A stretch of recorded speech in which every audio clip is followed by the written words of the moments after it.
Olá pessoal, tudo bem, gente? É com grande prazer que eu trago aqui mais uma mensagem para o canal Explicando a Nova Aliança. Você que acompanha aqui o canal, muito obrigado. Você que está compartilhando as mensagens também, se está somando, se está ajudando, se está libertando as pessoas. Esse é o objetivo desse canal. Sem fins lucrativos, sem interesse de escravizar ninguém, a minha pessoa. Não quero aqui fazer discípulos para mim, simplesmente quero levar você para os passos verdejantes. Muitas pessoas não se alimentam do pasto verdejante, se alimentam de homens.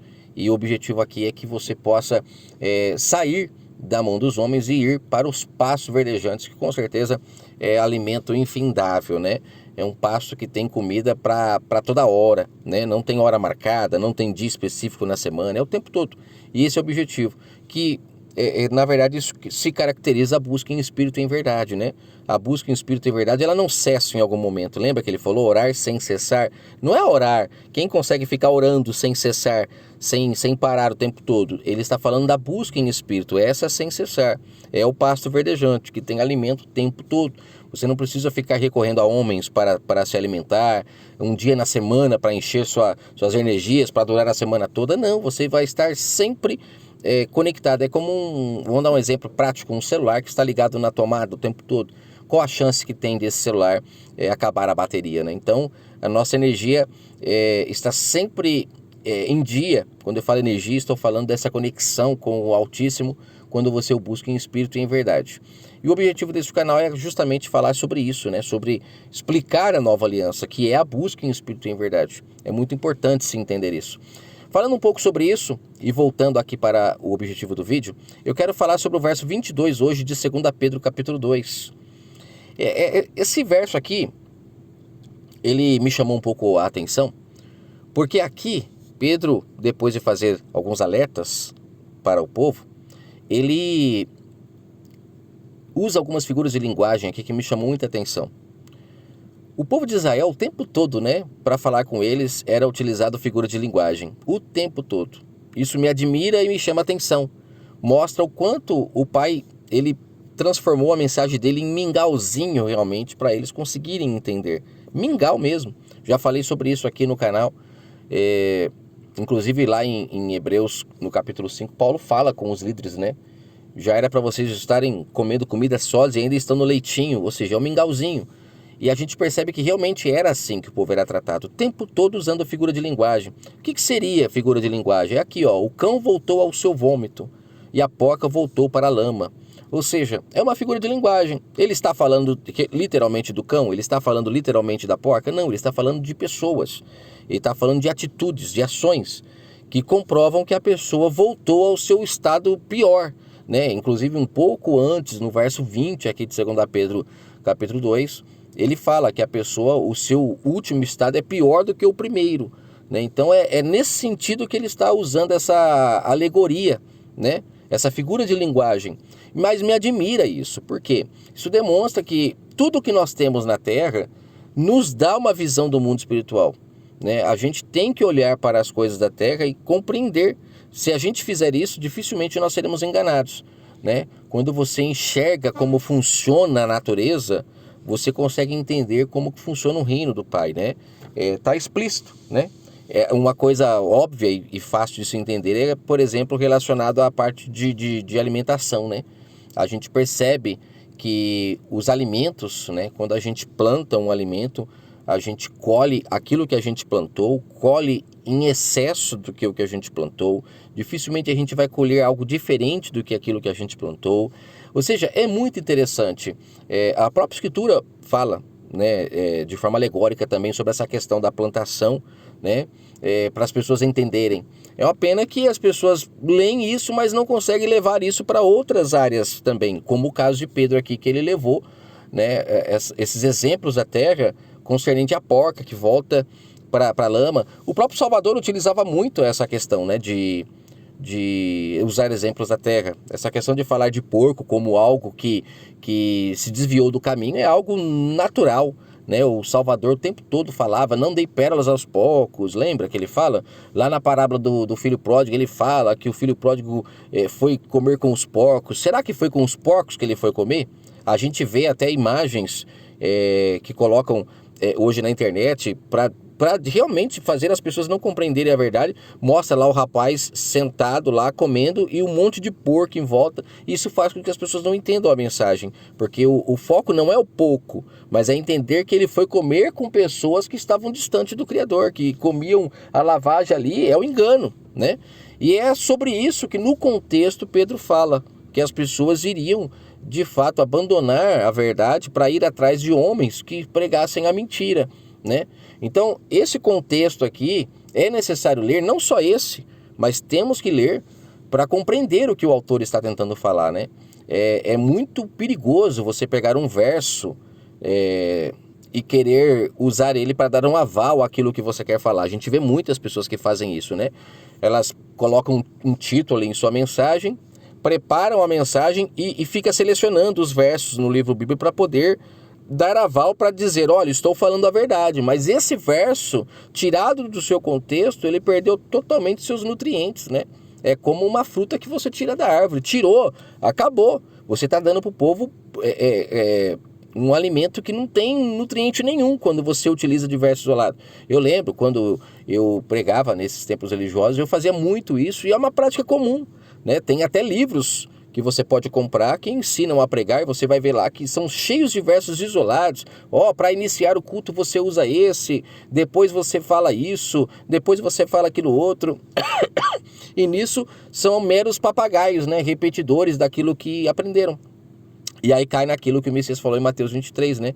Que são cegos guiando os cegos. Quem vai atrás desses homens que pregam enganos cai em abismos, né? E lá, olha mais uma figura de linguagem. Ele está falando de abismo ali, não literalmente, mas ele está falando de abismo no sentido de a pessoa não ter compreensão da verdade, não tem luz no seu entendimento, né? Então, é muito interessante como que foi utilizado para eles essa forma alegórica de se entender as coisas, e até hoje as pessoas ainda não conseguem entender, né, por causa do engano, infelizmente, né?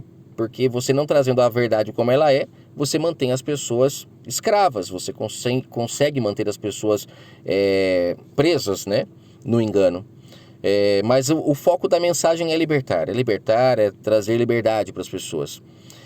Neste canal eu tento fazer isso. Pena que muitas pessoas não compreendem, né? Que eu não faço discípulos, que eu não tenho lucro, não estou aqui para isso. Estou aqui para trazer a mensagem como ela é. Então aqui, por exemplo, só para você entender o que é trazer a mensagem como ela é. No verso 22 aqui de 2 Pedro, que é o tema da mensagem, quando Pedro fala que o cão voltou ao próprio vômito e a porca voltou para a lama, no começo do contexto, a gente voltando lá no verso 1, e olha que nem sempre o verso 1 é o início do contexto, viu? Isso é muito importante de se entender, porque esses capítulos e versículos, eles norteiam o entendimento das pessoas muitas das vezes para não conseguir entender. Acho que vale a pena até trazer uma mensagem sobre isso aqui para você abrir o seu entendimento e nunca mais ficar lendo o livro bíblico baseado em capítulos e versículos. Você tem que ler como uma carta realmente. Ninguém manda uma carta para uma outra pessoa separando por capítulo, versículo. É uma carta. E aqui é uma carta de Pedro. Temos que ler ela do começo ao fim para entender num contexto geral o que ele está tentando dizer, né? Mas aqui, pegando no verso 1, para a gente não voltar muito lá atrás, ele começa a falar sobre os falsos profetas que existiram no passado, e ele fala que também existirão falsos doutores entre vós, aí já jogando para o futuro. E esses falsos doutores, eles introduziriam encobertamente heresias que levaria o povo à perdição. É interessante que ele fala sobre falsos profetas no passado, né, que no futuro seriam falsos mestres, doutores. Então a gente já vê aí que Pedro entendeu muito bem o que o Salvador falou sobre os profetas terem durado até João, né? Depois disso não existiria mais profeta. Quem já viu a mensagem que eu falo sobre o significado da palavra profeta na sua simplicidade, entende que de fato o profeta foi gerado só enquanto ainda não tinha nascido os filhos espirituais. Depois não precisa mais de profetas, porque o Pai já concluiu o seu plano. Então aqui continuando, ele fala que esses falsos doutores iriam introduzir encobertamente suas heresias, ou seja, de forma manipulada, de uma maneira que eles não iam simplesmente chegar e falar, olha, estou mudando tudo, não é mais assim. Não, eles iam usar parte do que vale, outra parte eles iriam mudar um pouquinho e fazer com que o povo acreditasse. São meias verdades, que meia verdade a gente sabe que é uma mentira. Não existe meia-verdade, né? Ou é verdade ou é mentira. Mas hoje nós vivemos em uma época de meias-verdades, né? Você vê muitas pessoas praticando obras da velha aliança e também da nova. Então você acha que está na nova porque, afinal de contas, pratica obras da nova também. Só que é meia-verdade. Não dá para misturar, não dá para remendar pano velho em roupa nova, né? Não dá. Ou o vinho novo é derramado no odre novo, ou então não adianta você querer trazer um odre velho para derramar vinho novo. Nunca vai entender a mensagem quem tem essa prática, né? Mas hoje em dia é muito comum isso, as pessoas estarem todas com entendimento remendado, misturado. Por quê? Se o povo entender como funciona esse relacionamento da velha aliança e da nova, que são relacionamentos totalmente diferentes, o povo se liberta. Mas não pode fazer isso, porque aí como fica, né? Essas pessoas que vivem do evangelho, que lucram, eles não vão conseguir lucrar mais se o povo se libertar, né? Então aqui ele fala que por avareza as pessoas seriam feitas de negócio com palavras fingidas, sobre as quais de largo tempo não será tardia a sentença, a perdição, né? Então essas pessoas, é engraçado que no verso aqui final, que ele fala que voltou para a lama, a porca, tudo, ele está falando sobre os falsos doutores que voltaram para a lama, não aceitaram a mensagem, né? Aí ele usa exemplo aqui de Noé, ele usa exemplo de Ló, de pessoas que foram reservadas pelo Criador por terem se permanecido fiéis na mensagem, não caíram em armadilhas dos falsos profetas. E hoje, quem seria esse Noé, quem seria hoje esse Ló? Seriam as pessoas que não aceitam comer do engano, né? São pessoas que se permanecem firmes na verdade. E essa verdade é interessante porque, assim, muitas pessoas hoje dizem que falam a verdade. A verdade, ela não pode escravizar. Não pode escravizar. Se a pessoa tem gente que todos os meses paga ali seu dízimo, né, sua oferta, toda semana ela vai picar cartão ali em um local determinado por um líder, essa pessoa é escrava dele. Então, assim, a verdade não escraviza ninguém. É como o caso de Filipe e Eunuco. Ensinou a verdade, libertou e deixa a pessoa viver a vida dela. Quando o Eunuco olhou para o lado pensando que já ia ter que manter agora Filipe pro resto da vida, porque é assim que um líder religioso faz, né? Quando ele prega a mensagem ali, o objetivo dele é que a pessoa agora se torne escrava dele, né? Por intermédio da mensagem, da palavra que eles trazem. Mas geralmente é se utilizando de verso aqui, verso ali. É como fala aqui no comecinho, né? São pessoas que se utilizam de forma encoberta as suas heresias, não é de forma escancarada, que senão o povo, inclusive muitos líderes não leem esse contexto até em seus cultos, porque vai ficar evidente que ele, né, se encaixa nessa questão aqui de uma pessoa que encobertamente coloca heresias dentro da mensagem. Eles não podem pregar esse contexto. Até muitas pessoas eu acho que nem conhecem esse contexto, porque escancara, né, que a pessoa está realmente deturpando toda a mensagem. Mas, por outro lado, tem gente que pega esse contexto aqui para querer dizer que ela tem a verdade e que os outros têm a mentira. E com isso é mais uma maneira de escravizar as pessoas. É mais uma corrente que mantém as pessoas ali em suas mãos. Poxa, aqui tem a verdade, as outras eu não vou nem dar crédito. E aí tem gente que até quando vê um vídeo desse, nem dá crédito, porque afinal de contas já colocaram na mente dela que se outra pessoa anunciar outro evangelho, aí eles já pegam uma parte isolada do que Paulo falou lá em Gálatas, que se outra pessoa pregar outro evangelho seja anátema, e eles não entendem que não é no sentido de que eu estou pregando outro evangelho, ou fulano está pregando, mas a mensagem ela tem que ser única, verdadeira, ela tem que libertar as pessoas, ensinar as pessoas a amar umas às outras. Porque esse é o mandamento final, amar uns aos outros como eu vos amei. Mas a gente percebe que não é isso que tem acontecido, né? As pessoas não têm ido para esses templos religiosos para serem ensinadas a amar uns aos outros, né? Tanto é que lá dentro mesmo, onde eles se chamam de irmãos, a gente percebe que tem gente que tem menos do que o outro. Um não está desempregado, o outro ganha 10 salário mínimo, 20 salário mínimo, não é capaz de dar uma parte para outra para ajudar, não é capaz de ajudar ela a procurar um emprego, ou seja, cada um está preocupado com o seu próprio umbigo, que é isso que infelizmente tem acontecido, né? A verdadeira igreja que começou a nascer ali em Atos capítulo 5, a gente vê que não existe hoje, né?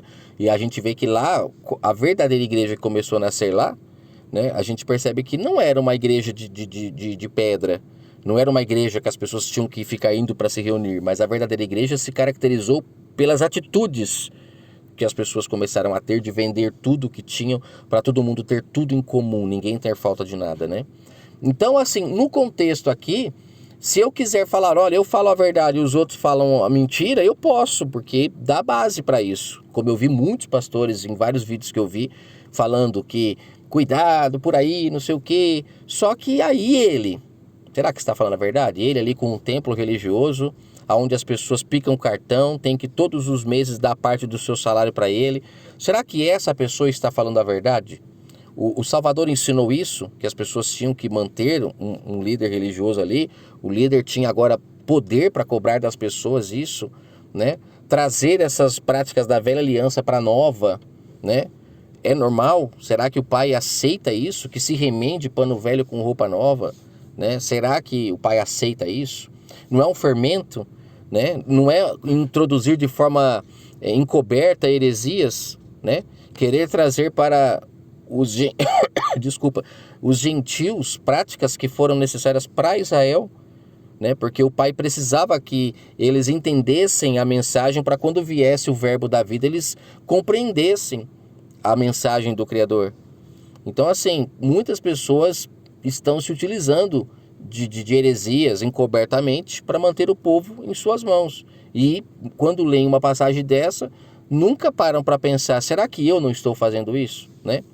Cobrando, lucrando, usando as pessoas para sustentar, né, os meus luxos e tantas coisas que a gente sabe que acontece por aí, né? Então, assim, no contexto geral, ele fala que as pessoas que abandonam a verdade, que liberta, que torna as pessoas livres, para voltar a ser escravos de homens, como Paulo fala lá em Gálatas, né? Ele fala, me admiro que vocês já voltaram a ser escravos de homens novamente. Ser escravos de homem novamente é isso. A mensagem liberta, para que você busque o Pai em espírito, que Ele seja o seu marido, aonde você agora vai se conectar a Ele, para saber o que é certo ou não fazer, porque Ele, em espírito, revela a cada pessoa se o que ela está fazendo é certo ou não. Cabe a ela obedecer. Mas as pessoas não querem ouvir a voz do Espírito Santo. Porque se ela contrariar a voz do Espírito Santo, ela se tornou culpada imediatamente. Então ela prefere ir atrás de homens que com suas heresias meio que dá uma aliviada nas coisas e aí a pessoa encontra uma brechinha, porque com o Espírito Santo é sim, sim e não, não. Né? Então é mais difícil ter esse marido que é sim, sim ou não, não. É melhor procurar pessoas que vão ali falar, não, não é bem assim, não é bem não, dá para assim, dar uma revisada nisso. E aí quantas pessoas hoje que estão colocando seus patrões na justiça, que estão colocando o próximo na justiça, que estão sem um pingo de sentimento pelo próximo, mas se consideram crentes evangélicos só porque pertencem a uma igreja. Isso não é heresia? Isso não é algo encoberto? A pessoa achar que ela é evangélica porque ela pertence a uma igreja agora? Ela começou hoje a frequentar esse local, ela já é chamada de crente, de irmão. Como assim? Ela nunca estendeu a mão para nenhum irmão para ser chamado de irmão. Uma mão que ajuda, irmão. Nunca ajudou ninguém para ser chamada de irmão. Ela não conhece a mensagem. As palavras do Salvador, ela não conhece. Como que ela pode dizer que ela é crente? Ela crê em quê se ela não conhece a mensagem? Então, será que isso não é heresia colocada encobertamente, que faz com que as pessoas não compreendam de fato a mensagem do Evangelho, né? Então, fiquem com essa palavra, que o Eterno abençoe. Espero que ela possa ajudar você a clarear o seu entendimento aí e não ser massa de manobra de ninguém e entender que a mensagem liberta. Foi para a liberdade que ele nos comprou. É uma pena que tem muita gente, escravos de homens, escravos de dias para cultos, escravos de horários, não entendem essa liberdade. Continuam escravos, que elas acham que ser escravo de homem é ser escravo em que sentido? Homens que manipulam a verdade, que encobertamente colocam suas heresias ali no meio e o povo segue e o povo fica até bravo se você falar contra esses homens, mas contra a verdade que ela não conhece, que se conhecesse, ela lutaria contra esses homens muitas das vezes. Mas a verdade ela não conhece, então ela prefere lutar para defender esses homens. Eu prefiro lutar para defender a verdade que liberta. Que o Eterno abençoe a todos grandemente.